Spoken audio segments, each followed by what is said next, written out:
জমিতে গেছি, তাও আবার বলে যাইয়া যে একেবারে দেখাই দেব জমি পাবি না, জমি আমার বৈধ জমিতে আমি যাব। তারপরও দেখেন চাচা এবং আত্মীয় স্বজনরা এবং অংশীদাররা কি বলে, একদম হুমকি দামকি দেয়, ভয়ভীতি দেয় যে জমি পাবি না, জমি করবি না, যে তোর বাবা টাকা নিয়ে গেছে, তো এই জমি বন্ধক রেখে গেছে, এরকম নানান কথা বলে আপনাকে বিভিন্ন রকম হুমকি দামকি দেয়।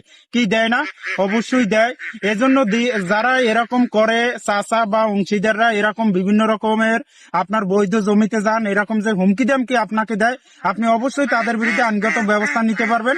আপনি বিজ্ঞ আদালতে যে 144-45 জারি করতে পারবেন এবং ভূমি প্রতিরোধ আইনের 7 ও 8 ধারা তাদের বিরুদ্ধে মামলা নিতে পারবেন, দিতে পারবেন।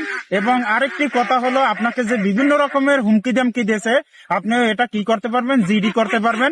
হুমকি দামকি 506 এই দ্বারায় আপনি তার বিরুদ্ধে নন এফআইআর প্রসিকিউশন করতে পারবেন। তো ভিডিওটি সবাইকে শেয়ার করে আপনি জানিয়ে দেবেন, যারা এরকম ভুক্তভোগী হয় তাদের অন্তত সহযোগিতা হবে।